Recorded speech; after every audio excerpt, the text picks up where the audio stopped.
Hello and welcome back to the Form 1023 Academy. We're on Module 1, Lesson 2, M1, L2. In this Module 1, Lesson 2, we're going to answer the question, how to file the Articles of Incorporation.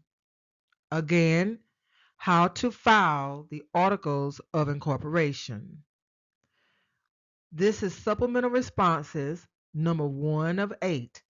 And remember, the supplemental responses are the documents that you must attach to the Form 1023 application for recognition of exemption. This is a reminder of the copyright notice. Thank you for honoring it. Supplemental responses. Before we get into talking about the Articles of Incorporation, which is the first supplemental response, I need to make a correction on information that I shared in the past. The supplemental responses that you must acquire or create are as follows. And the correction that I'm sharing is the order in which I listed the first three.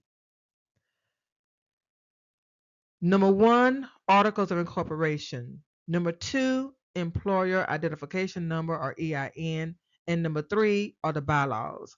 This is the correct order in which we should complete, or let me back up. This is the correct order in which we should acquire or create the supplemental responses. These 1 through 8, these documents are the supplemental responses. So the first supplemental response that we need to acquire in this case would be the Articles of Incorporation. So we are acquiring number 1 and we're acquiring number 2, which is the Employer Identification Number.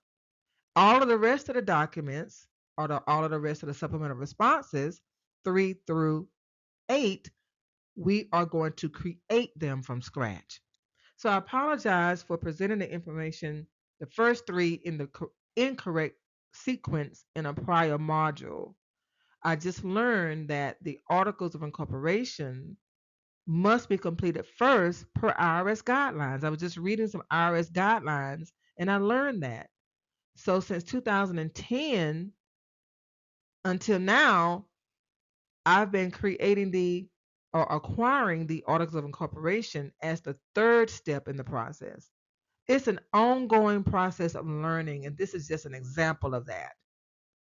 This is just an example that you have to be willing to continuously learn and study if you're going to do this as a business, especially. Now let's dig into the Articles of Incorporation. Thank you so much for your patience with that. The Articles of Incorporation. Articles of Incorporation for a nonprofit organization are the legal documents filed with the state to create the corporation. The Secretary of State's office is normally the agency that handles the filing of the Articles of Incorporation. This public document officially establishes the organization and must include specific information such as the name, purpose, and initial board of directors, with additional clauses required for federal tax exemption eligibility. So this is a public document, number 1. So anyone can go to the Secretary of State's office, type in your nonprofit's name to find out whether or not your nonprofit organization is in good standing with the Secretary of State's office. So it's a public document. The information that you share is public information.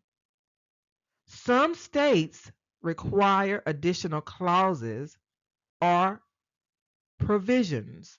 You may see the word clause or you may see the word provision, but some states require you to add additional information, and you will see in the application what that additional information contains or pertains to.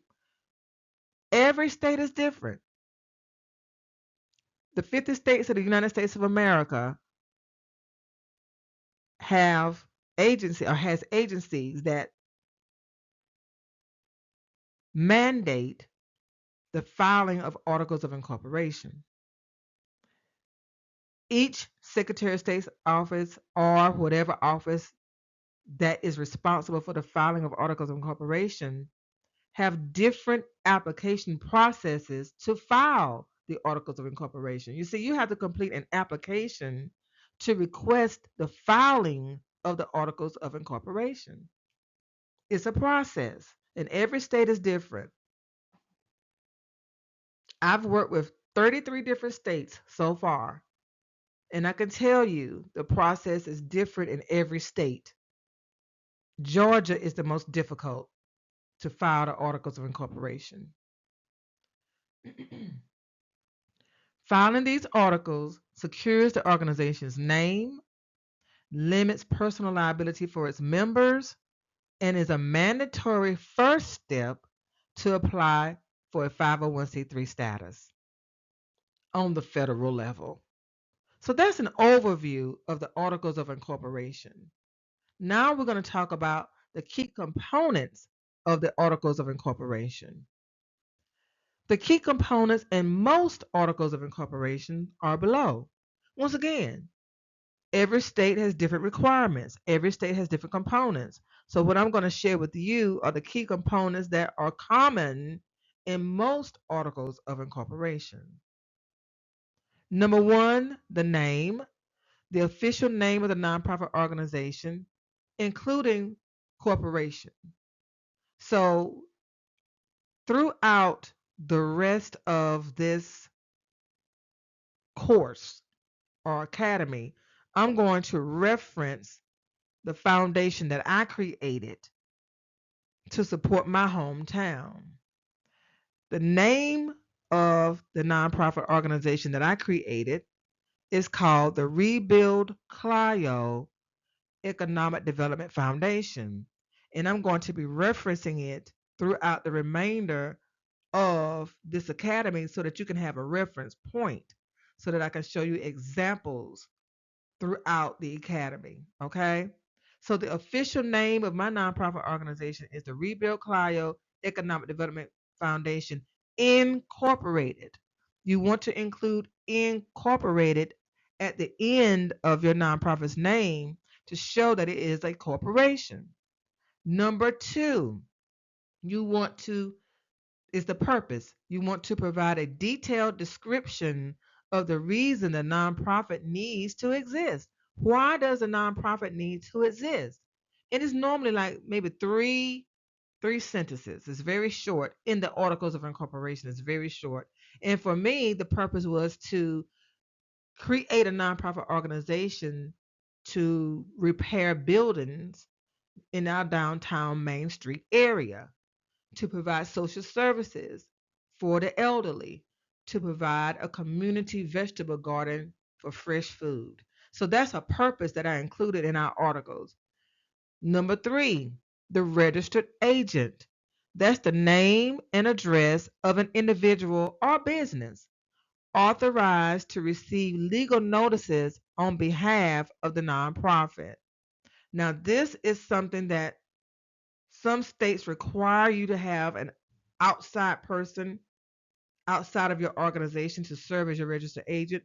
Some states allow you to serve as a registered agent. It's just a person or a business that receives legal notices or mail on behalf of the nonprofit while the nonprofit is in the application process for 501c3 status. In South Carolina, the person who's completing the application to file the Articles of Incorporation can list themselves as a registered agent. Same as in North Carolina. Some companies like LegalZoom, if you go through LegalZoom, LegalZoom uses a company in Delaware to serve as a registered agent for all of its applicants. And LegalZoom does not let people know that you don't need a registered agent after you've gotten your approval letter from the IRS. So they have their applicants or their customers paying for registered agent services every single year. They never tell you you don't need a registered agent after you've gotten your determination letter from the IRS for 501c3 status. You have to be savvy when you are completing an application, especially when you're using someone else to complete it for you. Number 4, the board of directors, the names and addresses of the governing body.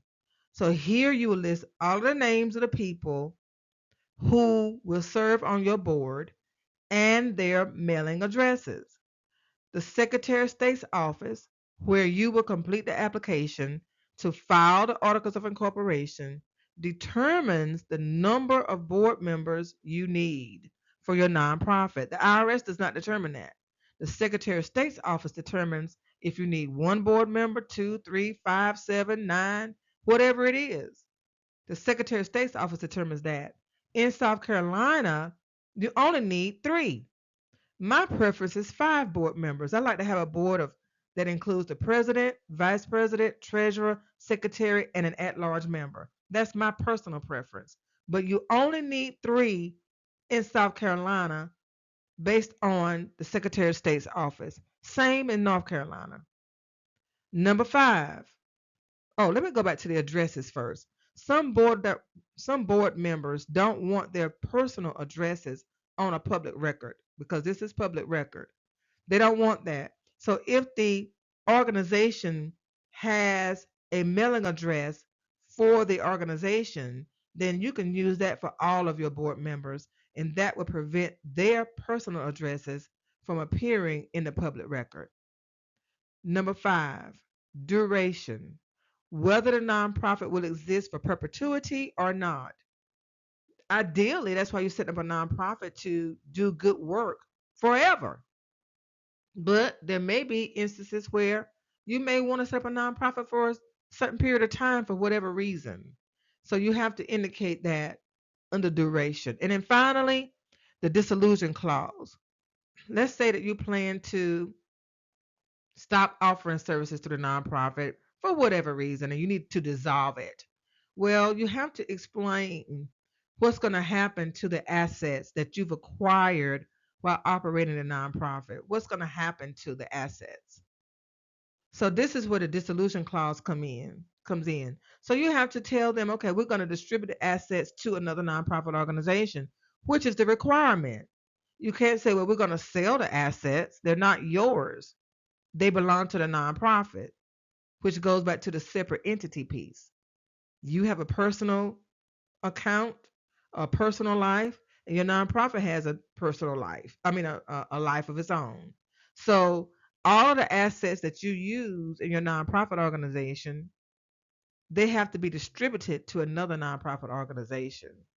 In some states, you're required to indicate which 501c3 nonprofit organization will get your assets upon dissolution.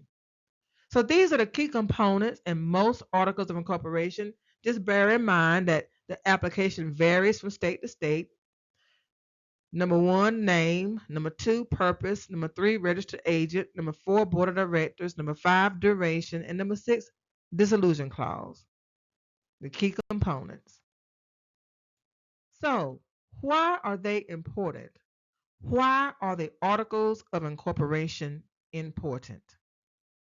The Articles of Incorporation are important because of these reasons. Number 1, legal creation. You are legally creating the nonprofit on the state level, not federal. Remember that.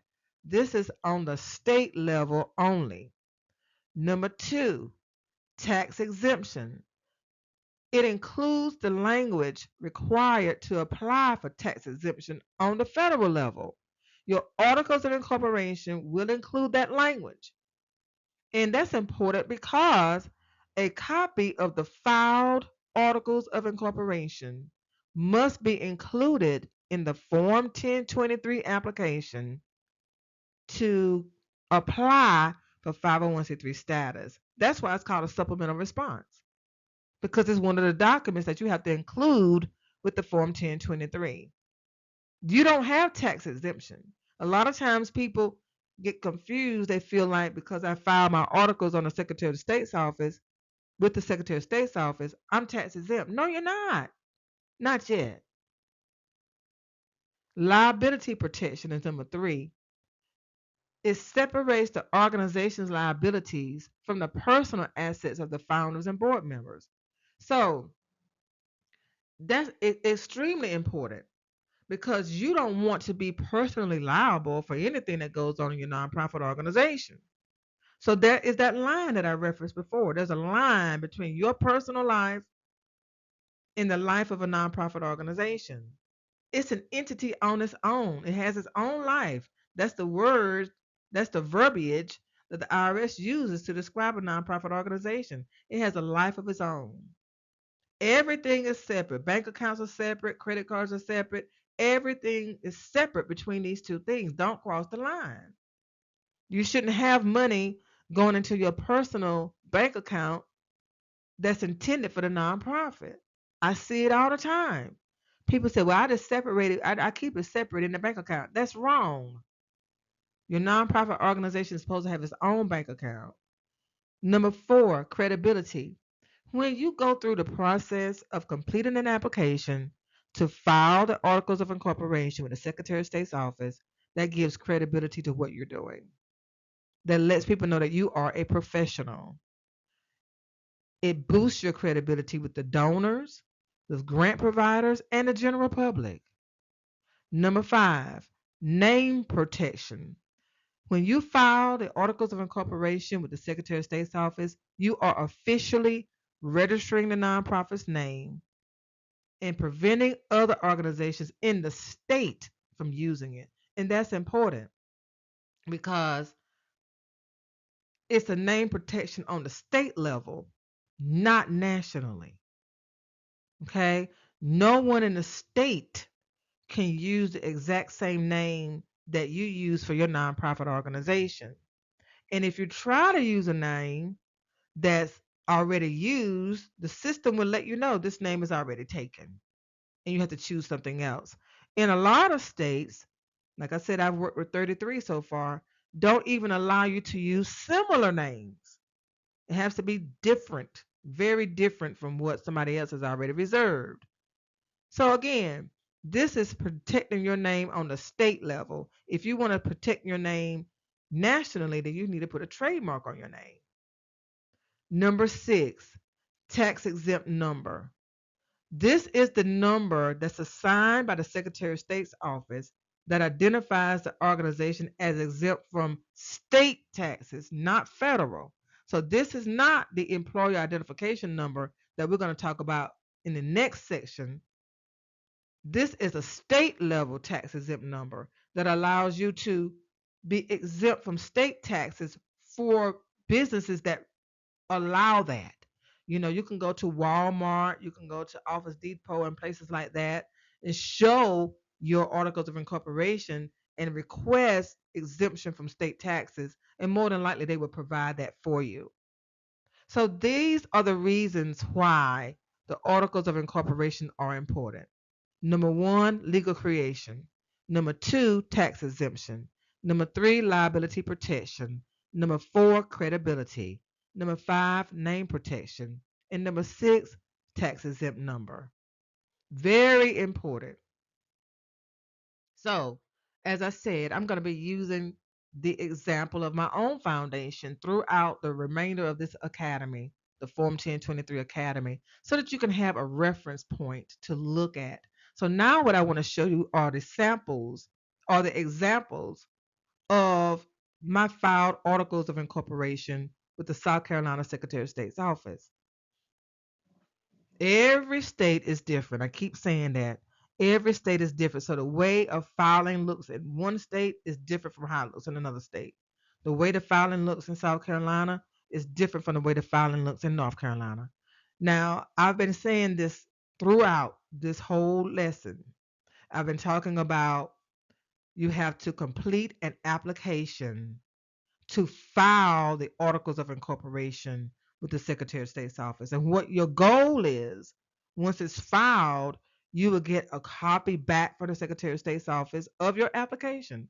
And in the top right corner, it will be stamped with a filing date. That lets the IRS know that you have gone through the application process. The Secretary of State's office has accepted your application to file the Articles of Incorporation. The stamp will show the filing date. And then from then on, anyone can go to the Secretary of State's office and look up the status of your nonprofit organization, whether your articles are in good standing or not.